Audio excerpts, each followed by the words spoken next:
tudo que nós gostaríamos de fazer. Essa é uma impressão que nos domina o tempo todo. Parece que nós não conseguimos fazer tudo o que nós desejamos. Se nós tivéssemos mais 24 horas por dia, a impressão seria praticamente a mesma. Parece que não damos conta. Existe um termo que as pessoas estudam hoje, que acontece conosco, que eu até comentei com os irmãos alguns domingos atrás, que é a chamada economia da atenção. O que significa isso? Há tantas informações disponíveis, há tantas coisas para nós fazermos, só que a nossa capacidade de prestar atenção em tudo isso e fazer tudo isso é limitada. Como é limitado, o que acaba acontecendo? Nós acabamos correndo para fazer algumas coisas e a impressão que nós temos é que nós não estamos dando conta de tudo que tem que ser feito. Às vezes nós fazemos uma espécie de uma lista de atividades que temos que fazer durante a semana, fazemos essa lista e tentamos cumprir toda aquela lista. E o que nós percebemos? Que também nós não conseguimos. E é interessante observar o que a palavra de Deus nos orienta a respeito disso. Como nós podemos organizar a nossa vida para atender tantas coisas que nós temos que fazer de uma forma que agrada o coração de Deus, de uma forma que seja mais, vamos dizer o seguinte, mais que agrade tanto o coração de Deus como o nosso coração, e nós venhamos a perceber que a nossa vida tem mais significado, mais sentido. A palavra de Deus nos fala como? A palavra de Deus nos orienta que no lugar, veja bem essa informação, que no lugar de nós organizarmos a nossa vida numa lista de atividades, devemos organizar a nossa vida numa escala de valores. Vamos abrir a palavra de Deus lá em Atos capítulo 20, versículo 24, e nós vamos ver na vida do apóstolo Paulo como que ele organizava a vida dele, a agenda dele, tudo o que ele fazia, que era uma demanda imensa de atividade, muitas coisas ele tinha que fazer, mas como ele organizava a vida dele. Atos 20, o versículo 24.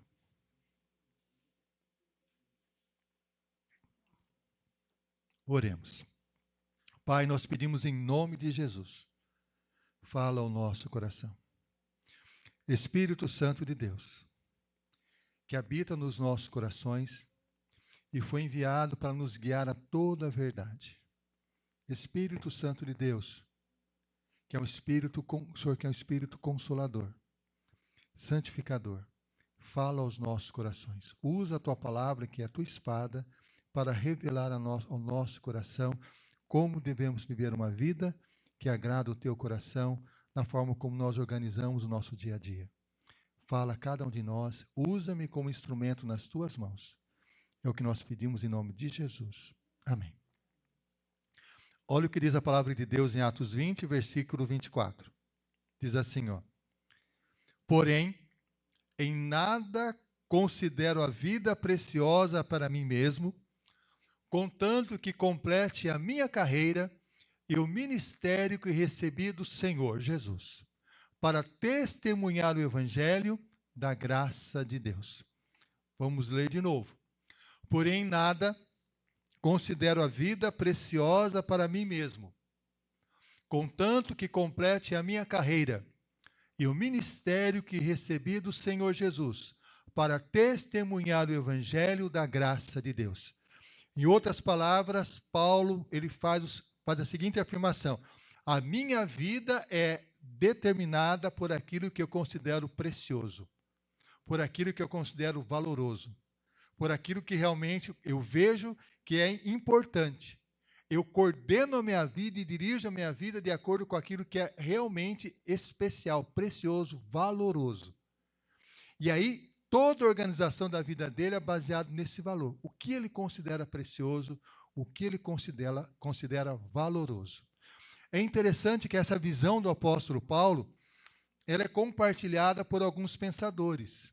Tem um pensador chamado Cal Newport, que escreveu um livro chamado o seguinte, Trabalho Profundo.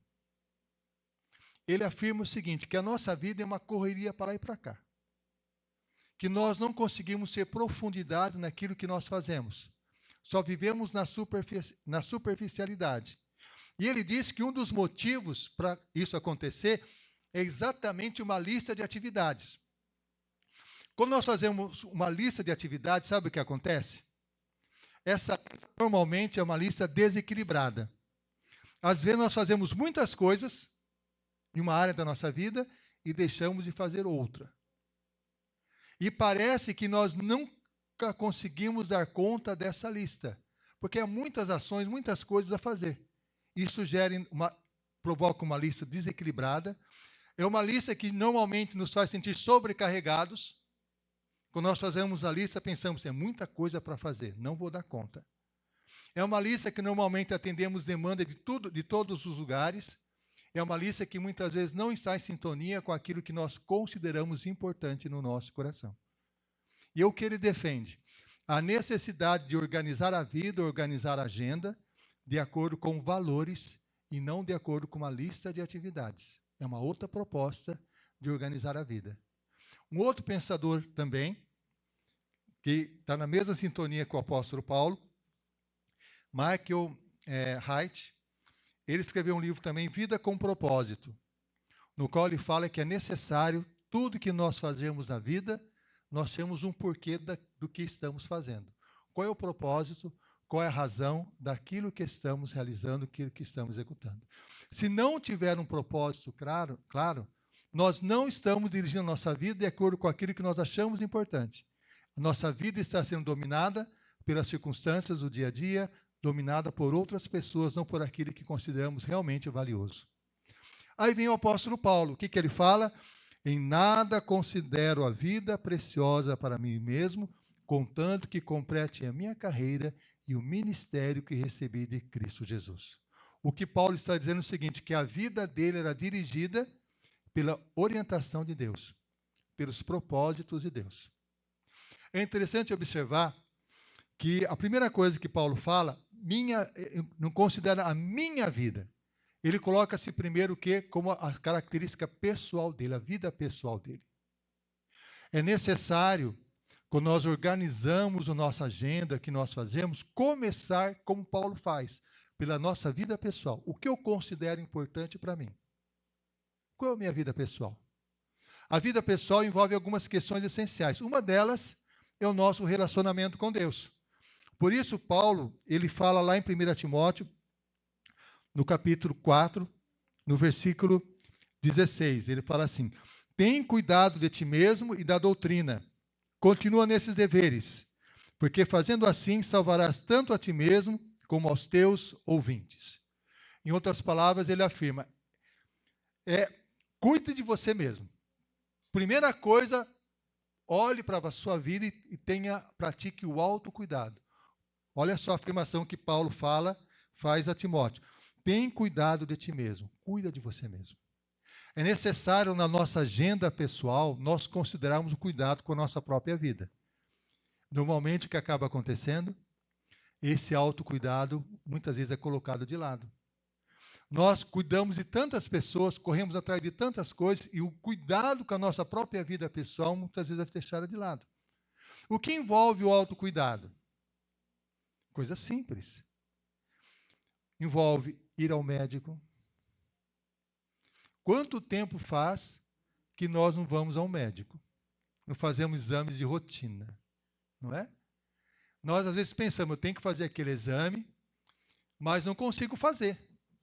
Eu às vezes vai até ao médico, o médico já deu lá a guia para fazer o exame, fazer alguma coisa, e vai protelando, vai deixando para depois.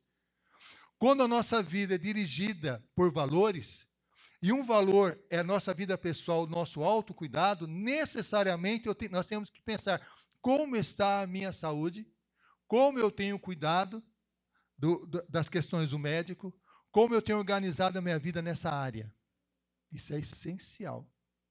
Paulo ele fala o seguinte para Timóteo, cuida de ti mesmo para salvar outros. Se você não cuidar de si mesmo, como você vai cuidar do outro? Como você vai ajudar o outro? O autocuidado é essencial. E nesse autocuidado envolve outras questões. Atividade física. É necessário fazer atividade física, envolve o nosso autocuidado. Envolve o nosso desenvolvimento pessoal, que envolve estudo, né? Envolve ter um período de descanso, ter pelo menos 8 horas de descanso. Tudo envolve o quê? O cuidado pessoal. E acima de tudo isso, do cuidado pessoal, nossa vida diante de Deus. O cuidado pessoal envolve nós precisarmos estar diante de Deus, orando a Deus, separando uma parte do nosso dia para nossa vida pessoal. Isso é essencial. E para fazer isso, Paulo fala que muitas vezes ele pratica uma disciplina. Ele fala lá em 1 Coríntios 9, 27. Esmurro o meu corpo e o reduzo à escravidão. Em outras palavras, para fazer aquilo que eu proponho, eu me disciplino para atingir esse objetivo. Tudo envolve o cuidado pessoal, a vida pessoal. Quando nós organizamos nossa vida de acordo com o coração de Deus, baseado em valores, na nossa agenda nós já separamos uma parte, vida pessoal. Como eu vou cuidar da minha vida pessoal, meu relacionamento com Deus? Eu tenho que pensar nisso. Tenho que pensar na minha saúde. Tenho que pensar na minha atividade física. Tenho que pensar em como eu posso me desenvolver, me aprimorar. Tenho que pensar no meu relacionamento com Deus. Isso é vida pessoal. Se nós não fizermos isso, organizarmos nossa vida dessa forma, as demandas do dia a dia tiram todo esse espaço nosso. Quando nós organizamos nossa vida dessa forma, nossa vida adquire um novo sentido. Paulo, ele vai além. Paulo trabalha em uma outra área da vida dele. Paulo fala o seguinte: em nada considero a vida preciosa para mim mesmo, contanto que complete a minha carreira e o ministério que recebi de Cristo Jesus. A carreira do apóstolo Paulo era uma carreira ligada ao relacionamento com outras pessoas. Quando a nossa irmã Jéssica falou de visitar uma pessoa, e essa pessoa estava enferma e orou por ela, a palavra de Deus fala da importância dos relacionamentos. Na nossa agenda, nós temos que colocar os nossos relacionamentos.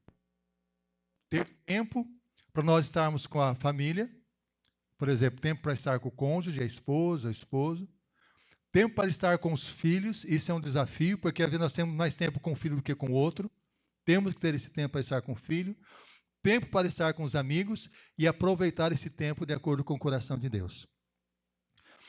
Meus irmãos, a área do relacionamento é uma das áreas com mais desafios, nós podemos dizer, uma das com mais desafios quando se fala de nós cuidarmos com carinho dessa área. Os irmãos já ouviram falar de manosfera? Já ouviram esse termo manosfera? Nunca ouviram falar? Manosfera está ligado a relacionamento. Vou explicar para os irmãos o que é a manosfera. Manosfera é algo que a maioria dos pais desconhecem e é algo extremamente perigoso, principalmente para a fase de pré-adolescência e adolescência, a manosfera. Vou explicar para os irmãos o que envolve isso. A palavra manosfera é uma palavra que está indicado o seguinte, é esfera dos homens, região dos homens. Vou explicar para os irmãos. Todo adolescente ou pré-adolescente chega um momento que naturalmente ele quer ter a sua namoradinha, certo? Mas nem sempre isso é possível. Aí, às vezes, não consegue uma namoradinha, aí ele começa a sentir que as pessoas estão rejeitando ele. Todos os adolescentes passam por uma situação como essa. A manosfera são grupos que são criados na internet para capturar esse tipo de adolescente. E começa com uma coisa simples. O que você está sentindo, eu sinto também. O adolescente entra e começa a entrar nesse grupo. E o tempo vai passando e esse grupo vai criando dentro dele uma configuração tão perversa que vai trabalhando com a mente do adolescente e começa o adolescente a assumir ódio contra as mulheres. Eles desenvolvem um conceito chamado incel. O que eu falo para os irmãos, para muitos é novidade, mas é seríssimo. Nessa semana eu estive lá na Unesp, em Rio Claro. Teve lá um grupo de pesquisadores. Um dos grupos de pesquisadores falou da manosfera. Ele pesquisou a manosfera durante 24 horas. Houve 36 mil registros de ofensas contra as mulheres. Não posso falar aqui os tipos de ofensas, né, que estavam orientando os adolescentes a fazerem contra as mulheres. O incel significa, assim, adolescentes que são celibatários involuntários. Em outras palavras, eles não têm namorado por culpa das mulheres. E eles começam a criar um discurso para atacar as mulheres. Isso parece algo assim absurdo para o nosso dia a dia, mas isso está se espalhando numa velocidade assustadora. Eles têm um conceito chamado 80-20, que é 80% das mulheres só gostam de 20% dos homens populares e ricos. Então, os adolescentes começam a pensar assim, aquela mulher lá não presta porque ela só gosta disso, daquilo outro. E aí começa a estimular o ódio, o rancor, a raiva. E isso, sabe aonde? Dentro do quarto, com as portas fechadas, os pais não sabendo de nada. Esses grupos, é um grupo tipo, né? Nós temos o WhatsApp, nós temos o YouTube, esse grupo não é um grupo escondido, como o pessoal fala, Deep Web ou Dark Web. Não é claro. Eles entram nesses grupos sem perceber, eles estão sendo doutrinados nesse discurso do ódio.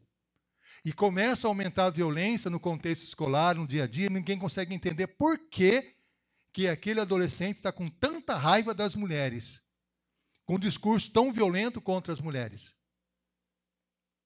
Isso é retratado muito bem, até nós comentamos alguns domingos passados, algum domingo anterior, naquela série Adolescência, que é assustadora a realidade daquilo que está acontecendo de fato, não é fantasia. Esse grupo, na semana da Unesp, que registrou 36 mil agressões desse tipo, eles falaram que não dá nem para falar, a agressão era violenta, o que devia ser feito com as mulheres, que tipo de ações poderia fazer contra as mulheres, se organizando. Adolescente. Aquilo que parece inocente, acabando destruindo os relacionamentos. Quando Paulo fala, e nada considero a vida preciosa para mim mesmo, contanto que cumpra a minha carreira, e o ministério que recebi de Cristo Jesus, o ministério de Paulo são com pessoas. E eu digo para os irmãos, qual o principal ministério nosso? Aonde que ele deve ocorrer com pessoas? Dentro da onde? Da onde? De casa. O que eles estão vendo, nós não temos noção. Porque a estratégia é muito bem elaborada. Por quê? Diante de uma fragilidade, se oferece para alguns grupos algumas coisas e a pessoa vai entrando dentro. Quando se vê, você não consegue mais conversar. Não atende mais. Não ouve mais. Acabou. Eles vivem uma outra realidade. Ele falou, o que aconteceu? O que houve? Eles entraram nesses tipos de grupos que quebrou todo o relacionamento. Por isso, o desafio que nós, de acordo com o propósito de Deus, é nós pensarmos como estão os nossos relacionamentos, começando com a família. Família. Ter tempo com a família. E na hora que está com a família, o desafio nosso, sabe qual é? Desligar aquele aparelhinho. Os irmãos sabem o que é? Desligar, não utilizar. Falar, agora não. Agora nós vamos conversar. Isso coloca para depois. Esse é um desafio gigantesco, porque os irmãos não têm ideia do que está ocorrendo. O que as pesquisas têm mostrado do aumento da violência nos grupos mais fragilizados, que são exatamente as pessoas mais novas, como entra, opera no cérebro, transforma os relacionamentos. É necessário investir nos relacionamentos. E Paulo investiu no relacionamento. Paulo se relacionava tanto com as pessoas que ele se emocionava. Olha o que diz a palavra de Deus aqui, ó. No versículo 35. A partir do versículo 36. Paulo conversando com um grupo de irmãos, no qual ele falou isso. Em nada considero a vida preciosa para mim mesmo, contanto que complete a minha carreira e o ministério que recebi de Cristo Jesus. Ele fala assim, tendo dito essas coisas, versículo 36, ajoelhando-se, orou com todos eles. Então houve grande pranto entre todos. E abraçando-se afetuosamente a Paulo, o beijavam, entristecidos especialmente pela palavra que ele dissera, que não mais viriam o seu rosto, e acompanharam até o navio. Eles choraram, Paulo, porque Paulo falou que eles não o viriam mais, que ele estava indo em direção a Jerusalém, onde muitas coisas aconteceriam com ele. Hoje, meus irmãos, há um termo que nós devemos construir no nosso dia a dia, que é um desafio, que é o seguinte: qualquer relacionamento que a pessoa pegar o celular, considerar isso ofensivo. Não é para pegar celular. Quando estiver conversando com a família, não é para pegar celular. Desliga o celular. Porque isso é essencial para a pessoa considerar isso como um valor. Nós não podemos ter... Ontem nós recebemos em casa amigos na nossa casa, né? Amigos. Nós não... Ninguém pensou no celular. Quando vocês visitaram a amiga, dificilmente pegou o celular. Porque o celular é uma coisa assim, mas por que eu vou desviar minha atenção? Minha atenção agora é no relacionamento. Então, o foco no relacionamento é essencial. Fala, eu tenho que me fortalecer os meus relacionamentos com as pessoas com quem eu amo, que estão perto de mim, que estão dentro de casa. Esse é um desafio de todos nós. Como falo de todos nós, eu me incluo também. Todos nós. Nós temos que fortalecer os nossos relacionamentos. Criar, inclusive, na nossa agenda. Como eu vou organizar a minha agenda para fortalecer os meus relacionamentos? Com os meus amigos, com o meu cônjuge, com os meus filhos. Qual tempo eu vou me dedicar a eles, para conversar com eles, para estar com eles? Esse é um desafio. Paulo organizou a sua vida baseado em valores, não numa lista de atividades. Quando nós nos dedicamos um tempo reservado ao nosso autocuidado, a nossa vida pessoal, relacionamento com Deus, cuidado com a saúde e tudo mais, nós sentimos assim, ó, minha vida tá boa, estou cuidando da minha vida pessoal. Quando investimos no nosso relacionamento, ó, tá bom, estou relacionando, tem meus amigos, minha família, nós estamos conversando, tá bom. E Paulo tem uma terceira dimensão, que é o trabalho, o ministério. Ele diz assim, a carreira que recebi de Cristo Jesus, e nada considero a vida preciosa para mim mesmo, contanto que complete a minha carreira e o ministério que recebi do Senhor Jesus. Paulo fala de carreira, ministério, trabalho, ação. A palavra ministério, lá no texto que Paulo fala, em grego é diaconia, diácono, meu serviço. Eu considero o que eu faço como um serviço a Deus. Nisso a palavra de Deus nos orienta, nós pensarmos o nosso trabalho, no nosso dia a dia da mesma forma. A palavra de Deus nos diz lá em Colossenses 3,17, e tudo o que fizerdes, seja em palavra, seja em ação, fazei-o em nome do Senhor Jesus, dando por ele graças a Deus Pai. Tudo para a glória de Deus. Todo o nosso trabalho voltado para a glória do Senhor, para a glória de Deus. E eu pergunto para os irmãos, fazer uma vida organizada por valores, no qual nós consideramos nossa vida pessoal com Deus, nosso autocuidado, os nossos relacionamentos e o nosso serviço a Deus e às outras pessoas, o que é necessário ser feito? Olha o que Paulo fala antes do versículo 24 que nós lemos, lá no versículo 17, Atos 20, a partir do versículo 17. Paulo fala assim, ó, de Mileto mandou a Éfeso chamar os presbíteros da igreja. E quando falaram com ele, disse-lhes, vós bem sabeis como foi que me conduzi entre vós em todo o tempo, desde o primeiro dia em que entrei na Ásia, servindo ao Senhor com toda humildade, lágrimas e provações, que pela cilada dos judeus me sobrevieram, jamais deixando de vos anunciar coisa alguma proveitosa, e de vô-la ensinar publicamente, e também de casa em casa, testificando tanto a judeus como a gregos o arrependimento, para que com Deus, para com Deus e a fé no nosso Senhor Jesus Cristo. E agora, constrangido em meu espírito, vou para Jerusalém, não sabendo o que ali me acontecerá, senão que o Espírito Santo, de cidade em cidade, me assegura que me esperam cadeias e tribulações. Porém, nada considero a vida preciosa para mim mesmo, contanto que complete a minha carreira e o ministério que recebi do Senhor Jesus para testemunhar o Evangelho da graça de Deus. Em outras palavras, Paulo está dizendo: eu sei que vou sofrer. Eu estou indo para Jerusalém. Lá eu não sei o que vai acontecer exatamente, mas o que o Espírito de Deus me diz, que me esperam cadeias e tribulações. Eu vou sofrer. Mas em nada considero a vida preciosa para mim mesmo. Em outras palavras, Paulo está dizendo: a minha vida tem sentido se eu fizer o que Deus quer. E isso tem um preço a ser pago. E se esse preço for o sofrimento, eu vou sofrer. Mas eu vou fazer o que Deus quer que eu faça. Para nós fazermos uma agenda dessa forma, baseada em valores, vida pessoal, relacionamentos e ministério e trabalho, nós temos que estar disposto a renunciar.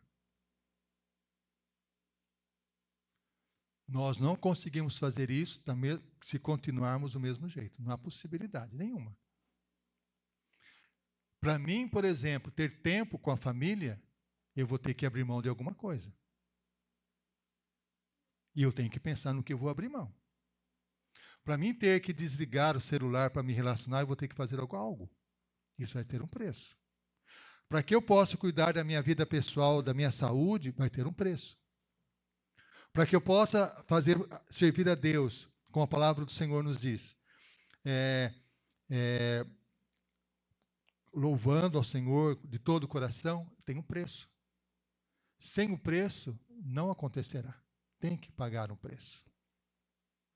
Por isso que Jesus nos diz na sua palavra: se alguém quer vir após mim, a si mesmo se negue, tome a sua cruz e siga-me. Esse é o grande desafio. Para nós termos tempo para falarmos do amor de Deus às outras pessoas, relacionarmos com as outras pessoas, cuidarmos de nós e fazer o que Deus quer no nosso dia a dia, tem que pagar o preço. Senão o tempo passa e não acontece nada. Fazer uma agenda dessa forma exige isso.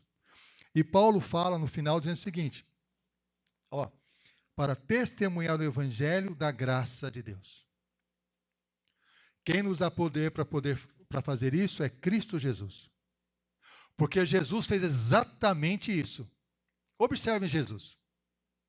Jesus, ele não abria mão de ter o seu relacionamento com Deus, custasse o que custasse. As pessoas se aproximavam, pressionavam, mas ele tinha um momento a sós com Deus. Ele se separava várias vezes da multidão para buscar a comunhão com Deus. Ele não abria mão disso. Porque ele sabia da importância da vida pessoal, do seu cuidado pessoal diante de Deus. Nós precisamos, da mesma forma, pensar assim: eu preciso ter o meu tempo com Deus, o meu tempo com a minha vida pessoal, e mesmo que haja muitas pressões, eu preciso ter esse meu tempo reservado para estar diante do Senhor. Era o que Cristo fazia. Cristo, da mesma forma, ele focava todas as suas ações em relacionamentos. Observe o texto bíblico. A vida de Jesus. Jesus passava a maior parte do tempo dele com quem? Com seus discípulos. Se alimentava com eles, caminhava com eles, conversava com eles, ensinava a eles. Era convivência. Cristo tinha a sua vida baseada em convivência. É necessário reconstruir nossos valores e pensar: como eu posso conviver mais com as pessoas, me relacionar melhor com as pessoas?